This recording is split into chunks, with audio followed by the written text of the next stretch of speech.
waxaan maalin walba maqalnaa dhagaynaa in Facebook hebel la jabsada oo laga soo dhaxqaday ama YouTube hebel ayaa la jabsaday. Marka maalinta kadib waxaan kuuma dhici doonto fadlan muuqaalkan daawo muuqaalkaagii waxaad ogaataa in Facebook hadii la jabsanayo ama YouTube la jabsanayo ama Gmail ama wuxuu ahaadaba akoon aad leedahay social media laga jabsanayo inay tahay cilad adig ka timid oo dhankaaga jilicsanaa laga helay. Marka muuqaalkan kadib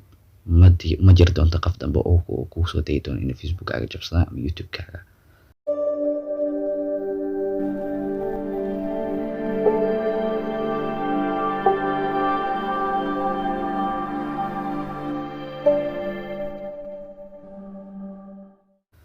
marka saad soo iskaga adkaysid qaybtii Facebook ayaad ku hormarinaa maanta Facebook marka soo gashid waxaad tagaysaa calaamada 3 dhibac aad tagaysaa kadibna waxaad ka sii tagaysaa settingkaas ayaa ku dhufanaysaa kadibna waxaad imaanaysaa qaybta ay qoran tahay password and security. marka password and security aad ku dhufanaysaa marka waxaan soo furanaynaa horta waxaan eegaynaa Facebook-kayga hadda qaabku uu yahay security-kiisa ma jira ma jabsan karaa mise ma jabsan karo waan fiirinaa. marka waxaan ku dhufanayaa soo fiiriyo meesha ay qoran tahay check your important security setting. marka meeshaas ay ku dhufanayaa kadibna waad u jeedaa hadda Facebook-kayga 3 meel ayaa muhiim ah 3 meel oo ugu muhiimsaneedna way yani check up-koodu waa saxan yahay meesha heerkii loogu talagalay ay joogaan kulligood waxa saaran calaamada tigta. marka sidaad ku yeelatid waxaad ku dhufanaysaa marka calaamadaha waxa laga yaabaa inay ka tahay qaarkood ama kulligoodba inay cancel ka yihiin calaamada istilaabta ka saaran tahay bartan sad u jeedan calaamadaha saxda saaran.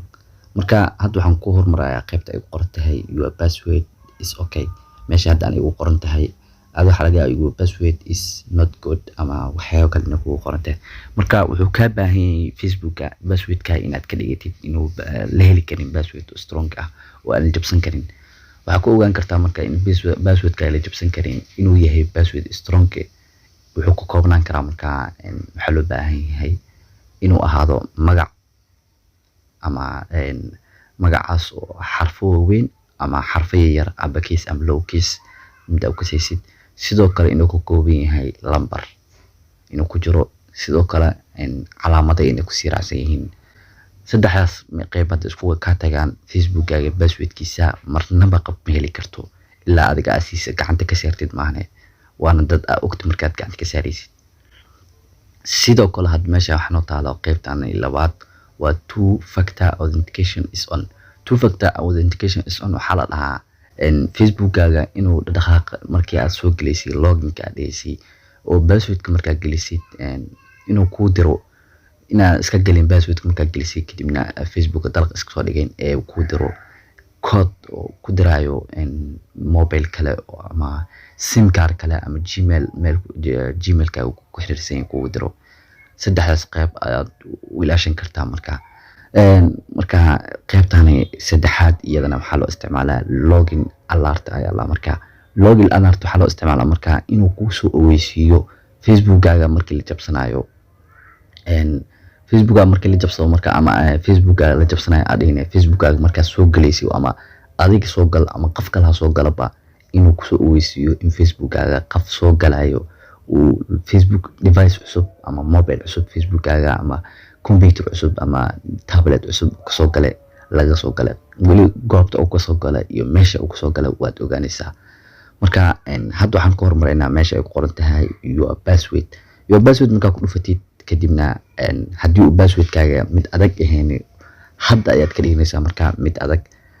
qaybtan waxaan ku dhufanaysaa change password. marka change password ku dhufatid wuxuu ku weydiin doonaa inaad gelisid password-kaagii hore ee aad midkii hore aad isticmaalisay kadibna aad gelisid password-kaaga cusub aad kadib ku celisid password-kaaga cusub. current password waa password-kaagii hore aad isticmaalisay new password waa password-ka cusub retype new password-ka kii hadda aad password-ka aad samaysatay inaad ku celisid kadibna waxaad dhahaysaa save. sidaas ayay ku save garaysanaysaa kadibna waxaa hubaal ah inuu passwordkaaga calaamada tigta ku saari doono meeshaasi haddii qalad ka ahayd ama password strong uu ka ahayn inuu markaa hadda strong noqon doono calaamada tigta lagu saari doono. kadibna waxaad soo galaysaa qaybtan ay qortay two factor authentication si aad code ugu xiratid ama lambar sireed oo adiga kaliya furin kartid haddii adiga aan lagu haynin markaa sim cardkaaga ama gmailkaaga la haynin aan la heli karin markaa lana soo gali karin facebookkaaga. marka qaybta manage ayaa ku dhufanaysaa kadibna wuxuu ku kala qaybin doonaa markaa afartan qayb ayaa loo kala isticmaalaa. ugu horeyn inaad ku isticmaashid hadda qaybtan SMS ay qoran tahay text message SMS waa lambarkayga ayuu ku xiran yahay saad u jeedaan. hadda Facebook la iskama soo gali karo oo waxaa lagu galaa qasab ah in marka uu passwordkayga helo qofka haddana uu ku qasbay inuu helo oglaanshahayga oo ah codeka ii soo doono inuu ogaado. marka haddii uu lambarkayga haysto waa fudud markaa in isku soo gala qof aanay camal limadiyo markaas. sidoo kale recovery code oo ah code adiga ku gaar ah oo Facebook ku sameeyay waa Facebook code-ka ku isticmaal dhan uu ku soo koobaya ayaa jiro. marka code-ka marka ku dhufatid saas marka uu dhufatid kadibna wuxuu ku dhihi doonaa show code ayaa dhaysaa. show code marka dhahdid oo uu ku soo safi doona marka code-ka aad isticmaalay dhamaantood. marka kadibna waxaad dhaysaa copy ama screen ayaa ka qaadanaysaa kadibna waxaad gashanaysaa gallery-gaaga ama meel kale cid kale yeesa ka arkin haddii laga arkana waa laga hakin karin karaa Facebook-kaaga. sidoo kale qaybtaas waa kasoo laabanaysaa waxaad imaanaysaa markaa labadaas option waad samayn kartaa. sidoo kale optionka kale oo ah authentication app application waxaa jiro oo koodyo kusoo dhaco oo mobilkaaga haddii haysatid loo baahnayn inuu sim cardkaaga kusoo dhaco message ahaan lagu soo diro code ama gmailka lagu soo diro. kaliya waxaad u baahan tahay applicationkaas inaad soo degsatid kadibna gmailka ama facebookkaaga aad ku xiriirsid kadibna wuxuu ku samayn doonaa code yar oo daqiiqadaas markaa haddii ay dhamaadaan adeesha inta ibriqsi ama 10 ibriqsi meelaas camal haddii ay dhamaadaan kadibna uu isbedeli doono oo code cusub ayuu samayn doonaa. sidoo kale wuxuu halkaan kugu sheegaa qaybtan 4 security key oo ah inaad samaysatid markaa flash ama wax adiga ku gaar ah oo aalad yar oo ku gaar ah inaad isticmaashid kadibna markaa flashkaas aad gelisid inuu ku xirmo markaa is automatic password ahaan uu qaato markaa loginkiisa. saddexdaas qaybta labaad markaa sidaas ay ugu soo imaanaysaa waxaa waal ah iidan markaa inay tigtaas ay ku kor doono. kadibna waxaad imaanaysaa login alert oo ah inuu ku sheego meesha laga soo galay Facebooka iyo taleefanka soo galaba saad ayadana u saaratid waxaad ku dhufanaysaa markaa. sidoo kale hadda saad u jeedaan Facebook notification ayuu soo diray oo